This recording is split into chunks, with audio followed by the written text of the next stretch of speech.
All right, we are finally live.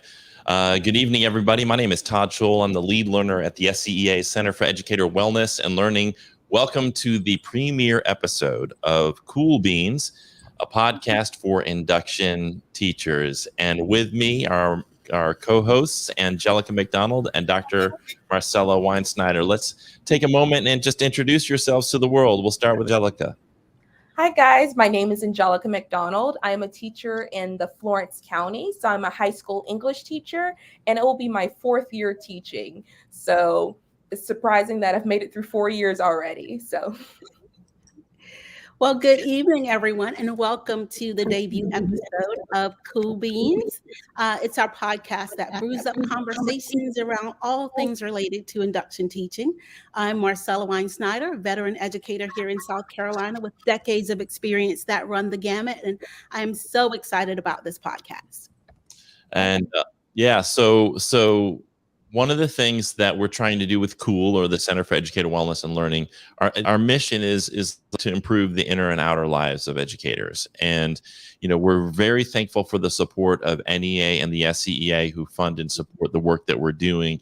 And we're all proud members and proud to be associated with those organizations. And one of the things that we identify, and I think NEA also identifies, and really anybody in education realizes, that it's really important for us to support our early career educators. We know through the statistics that a lot of educators leave in the first 5 years, and a lot of that has to do with not getting the support that they need. So whether it's mentoring or the right kind of professional learning, or just some tips or advice or support, our early educators need that. And so we created this podcast to talk about the issues facing early career educators, and to help connect them and link them to the resources that they need and the resources that the SCEA and NEA can provide. I thought it'd be cool for us to start with our stories about our first year, what it was like for us in our first year. And Angelica, so that may be a little fresher on your mind than maybe for Marcella and myself. So we'll start with you, and here, what was your story like? What was your first year like? So my first year is not really the normal story for most teachers, except for probably new teachers. So when I started my student teaching, it actually ended in the middle of student teaching because COVID happened. So when I actually started teaching, I was in the middle of COVID. So I didn't really have a lot of students in my first block. And of course, in my other blocks, it was, I don't know if you guys were familiar with the AB days, if you were teaching during COVID. So some days, so the same class, few students will come in the first day, then the next day they would come in. So everything was completely new for me. And it was my induction year. And I never had that full-time student teaching experience. So I felt like I was lacking in a lot of areas because I didn't have the full student teaching experience. So, taking over a class, I was still always had a mentor teacher in the room. So I never, was able to completely show all of my lesson plans and everything, even though I made it through the program. So in the classroom, I was, very stressed. And even that one of the first day of school, I didn't even know I was, in person at the same time. So a lot of kids were coming in and I wasn't completely prepared. But like what my father said, starting off very strong. So I started off very strong. So learning from that. So my induction year, it was kind of off. So it wasn't a normal year. However, I had a really great mentor. She was the reason why I even came to the school as well. She was very welcoming and comforting. So she helped me a lot through a lot of things I was, dealing with, even though we couldn't meet with each other face to face. So kind of what we're doing now is more of a, FaceTime calls, but every time I had a question, she was right there. So my induction year, again, wasn't the, ideal induction. So actually the second year, it felt more of an induction year versus my first year. So Marcella, what was your first year like? Well, I overheard that shade you threw a little earlier, Todd, about that, decades a long time ago, but it really has been about 31 years, over 31 years ago. when I was an induction teacher, and I really did have a great experience. I was very fortunate. I had the opportunity to join the staff of the school where I did my student teaching, and so I was already familiar with the principal and the staff. And there were this group of English teachers, because I was an English teacher, that took me under their wing. They made sure that I had everything that I needed. They also made sure that I was good. They would check in on me every day. And these weren't my assigned mentors. Of course, I had an assigned mentor via the district, and they would also check in with me. But these teachers really did make sure that I lacked for nothing. Mm. So my first year was at an elementary school in Horry County. It was 1995. So, we were just getting the internet and in our homes and schools at that point. But it was 1995, and I was hired on a permit to teach special education. And I went in, and the other teacher who was hired as well it was her first year. And then the department chair went out on maternity leave. So I was kind of thrown to the wolves. Like, I barely knew what IEP meant, and I'm leading IEP meetings, and parents are coming in and asking me questions, and folks are saying, "Hey, we need to get this kid tested. We think he might need services," and and so I'm learning as I'm going. So it was not only my first year, but it was also like struggling to learn all the vernacular and the laws and the paperwork that goes along with special education, which is almost always a critical needs area, and difficult to recruit people into because of all that paperwork and everything, the invitations you have to send out and the meetings and so forth. And it was a real challenge. And one of the things, and I think we'll talk about self-care in a minute, but one of the things that stands out for me, and as I talk with new teachers, is for me, there was this like huge pressure and judgment that I took on from certain teachers. There were a lot of teachers who were very supportive, but there was also, I was sensing this judgment, like, why are you showing up just on time and leaving right when you're allowed to leave? Like, it felt like, why aren't you staying later like I am? Why aren't you doing more like I am? Why aren't you putting and I started to take on that judgment, and I started to think, well, I guess I do need to stay. If people are gonna think I'm doing a good job, I've got to stay till 5:30, and I've got to get here extra early. So I started to do that, but I feel like that sometimes we don't set boundaries when we start as we go into the profession, because we feel like we're needing to impress our administrators or our colleagues, and we don't set those boundaries, and we get in the habit of like overcommitting and saying yes to everything and going along with the program, and the culture may not be super healthy for teachers, but we're trying to fit into that culture. And so I'd like to talk a little bit about like what your tips are for new teachers, some of the things that you feel like they need to know as they're entering this profession. Definitely. Right. Go ahead, Marcella. Just to share a little bit what you mentioned, Todd, some of that is self-inflicted as well. And I know for me, that was my problem, or one of the issues I dealt with as a first or early career educator. It was self-inflicted. So I would go to school, of course, arrive on time, stay all day, do whatever needed to be done. And I would go home, probably take a 30-minute break. And literally, I would work from home from about 4:30 until 10 p.m. every night, Monday through Friday. Yep. And no one was asking me to do that, but it was just that need to feel accomplished, to achieve certain tasks and achieve certain goals, that it was self-inflicted. And trust me, I knew it definitely led to burnout quickly for me. And I had to set some boundaries.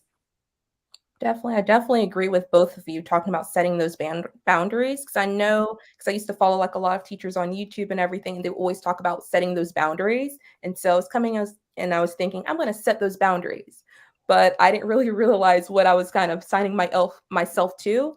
I have 3 different preps. One class was online AB days, so it's really, a lot.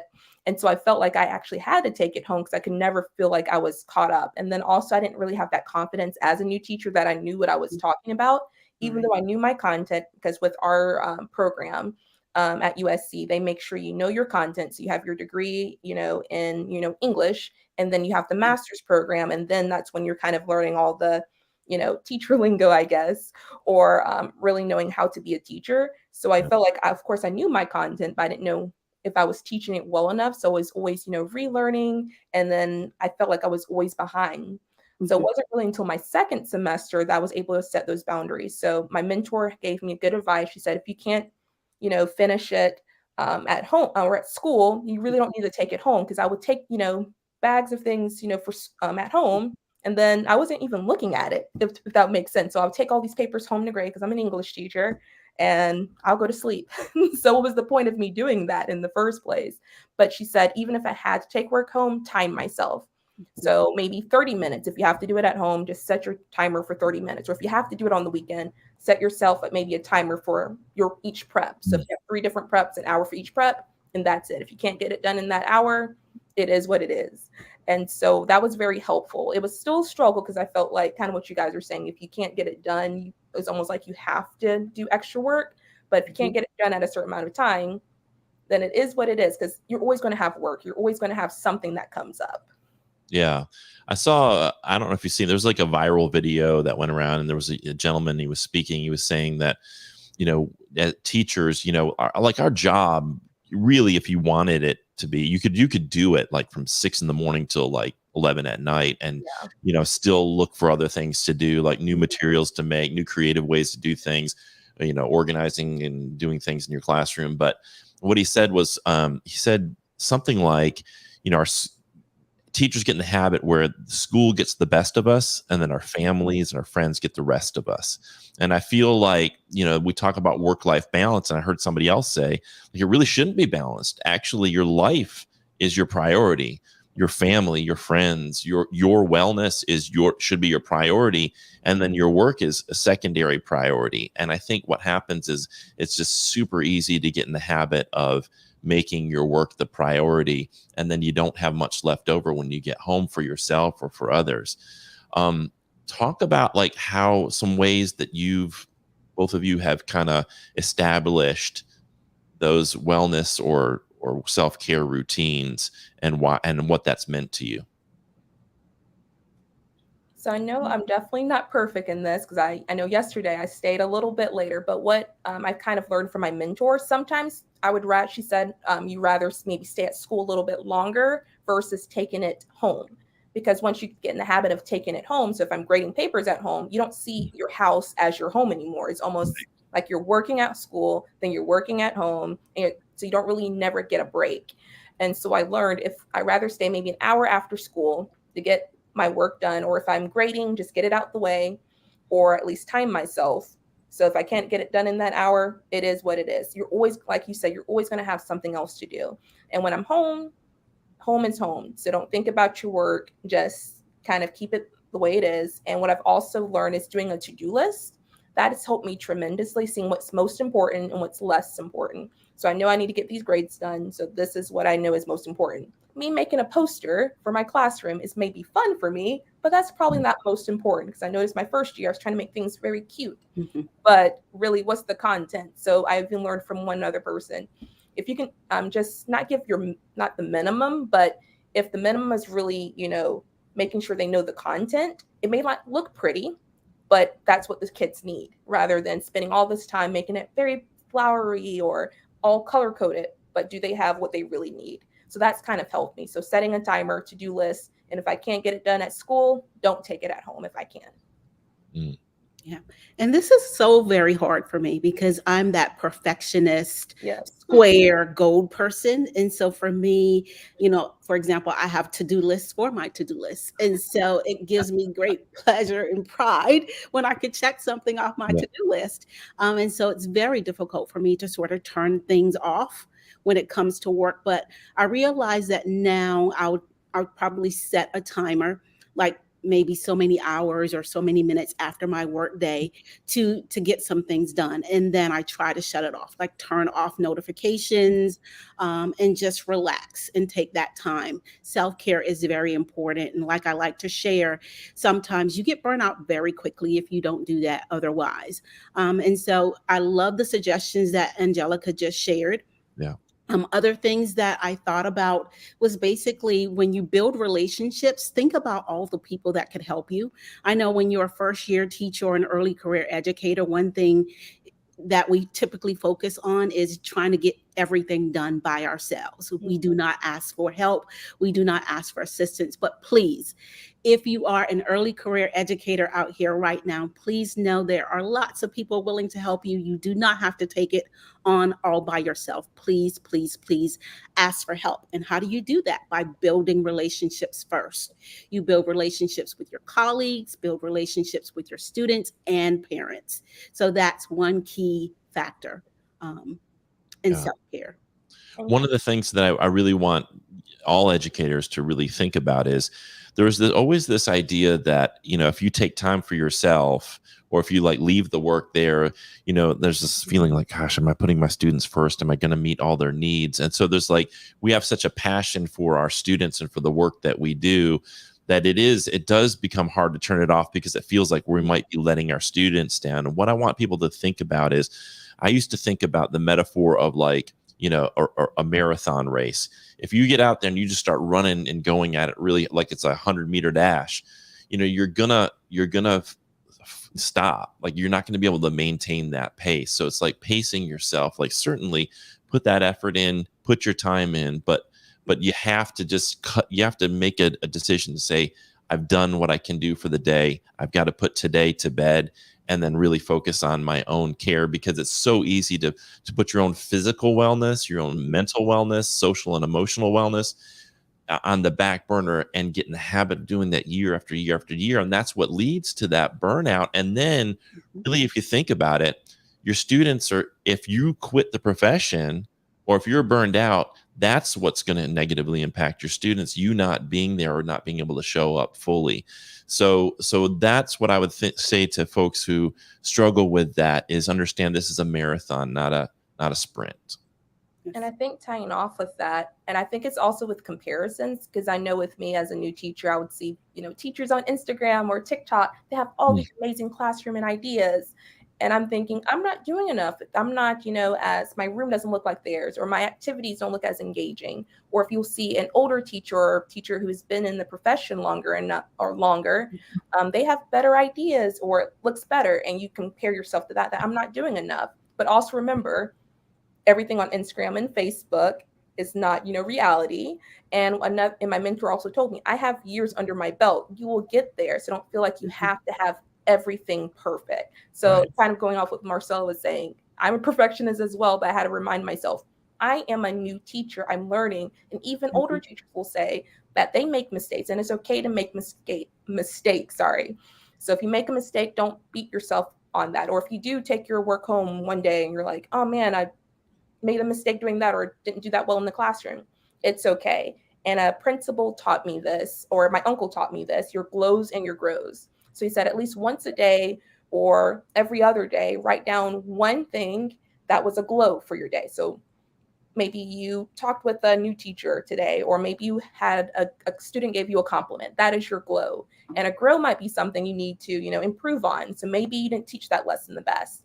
But when you're kind of doing that, sometimes I always focus on the negatives. I didn't do this good enough, but then I'll look at my glows. Wait, no, actually, graded this on time, or I said this, or I had a good, moment with a student.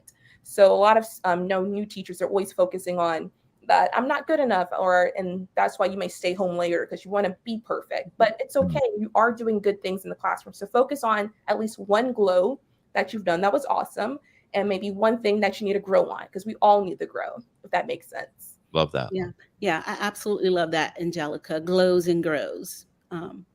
Because simply put, it's reflective practice. That's what you're doing as a classroom teacher. And that's a best practice. Yeah. I want to say too, first year teachers should be assigned a mentor. And hopefully your mentor is great. Mine wasn't so great. My first year mentor wasn't so great, to be honest. But hopefully yours is great. And if it's not, though, like, it's really important to reach out and as we talked about earlier, like, to reach out and build that network of support.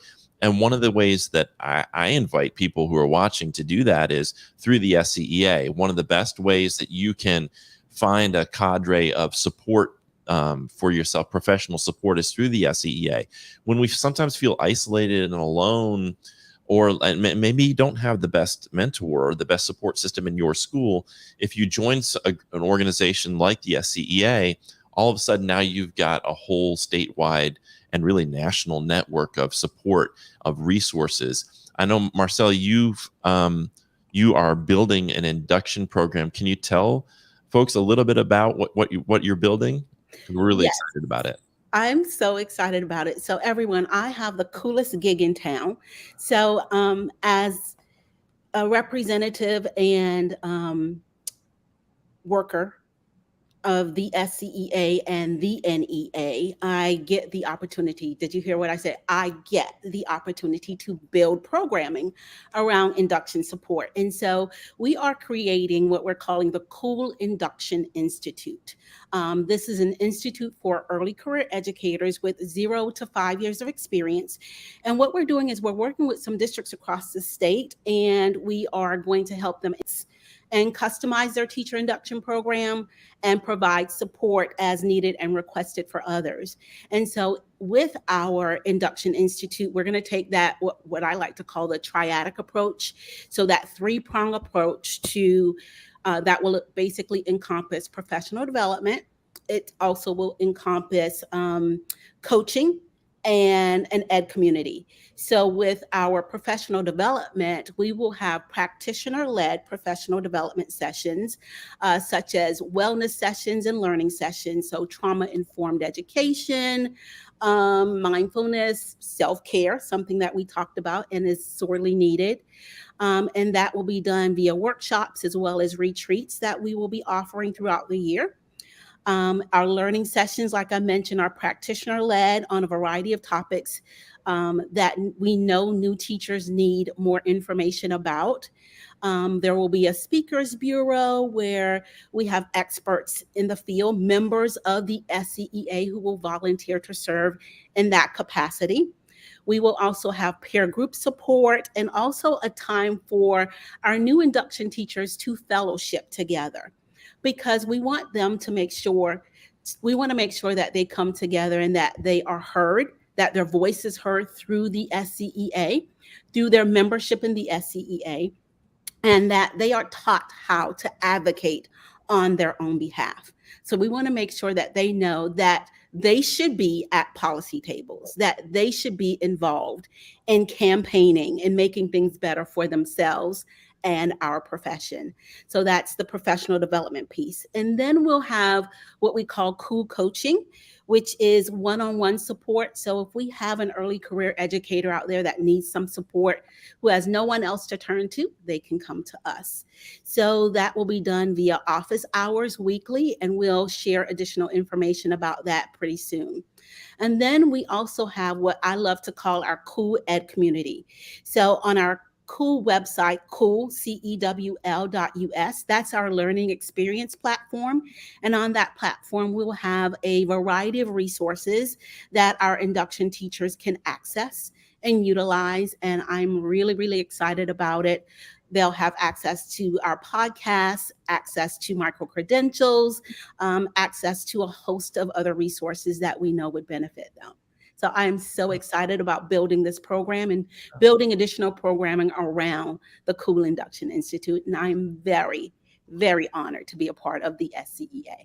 Yeah. And, I think some folks who are watching know Marcellin and I worked together for a number of years at SARA, the Center for Educator Recruitment, Retention, and Advancement. And I was so excited when she was brought on board to the team, the SCEA, and now we're back working together because she does such amazing work.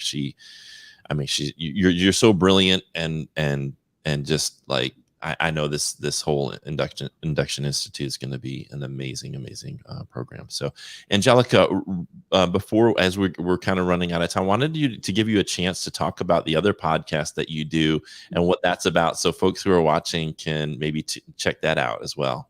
Definitely. And I did want to give a quick plug to Marcella. So she actually came to my school during Professional Development Week, and literally every person who went through there, so everyone in my department went there, gave great reviews about it. So they kept saying, and so a lot of people actually use those strategies you talked about on the first week of school. So I just wanted to tell you that, Marcella. So a lot of people loved it. So she's doing amazing work.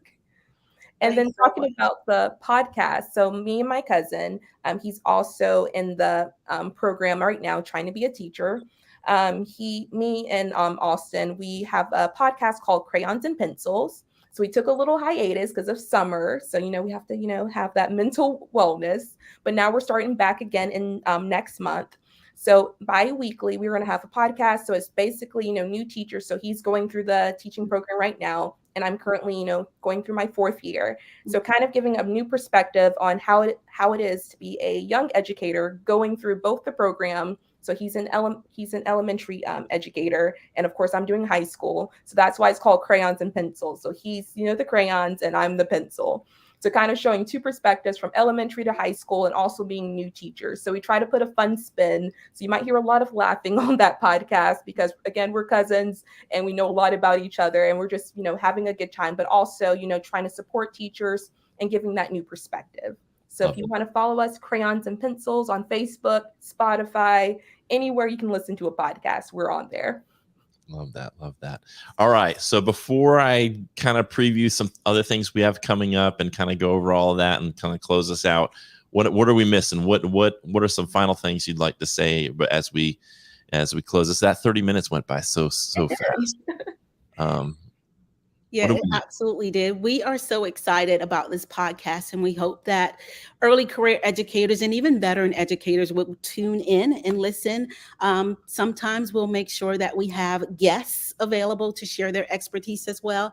But we want to make sure that this podcast focuses on our early career educators, giving them some tips and strategies to navigate the early years so that they're not stressed or overwhelmed, because quite frankly, we need every teacher, every excellent exemplary teacher in South Carolina that we can get in our classrooms.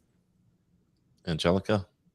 And just know your first year, just breathe. It's going to be okay. You're going to make it through. Some days are good and some days are maybe terrible, but just know your glows and grows. Just breathe. You will make it through, and that you have a lot of support. So never be afraid to ask for help.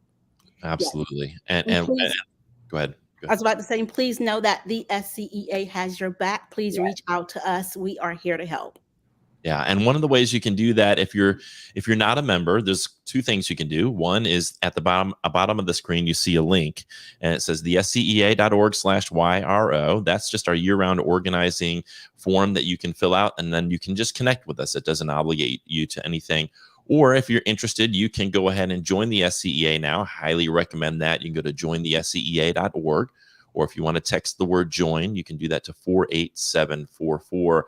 And you can join now and pay no dues till September and see what it's like to be a part of the SCEA and to have that network of support and to be a part of the only teachers union in South Carolina and be part of the NEA, which is the largest labor union, not just the largest teachers union, but the largest labor union in the whole United States with over 3 million members. We would love to have you in our movement, and we would love to support. And we have lots of programs and things coming up for early career educators who are members of the SCEA. I do want to preview a few things we have coming up, some cool stuff we have coming up. Jed Derryberry, many of you know him.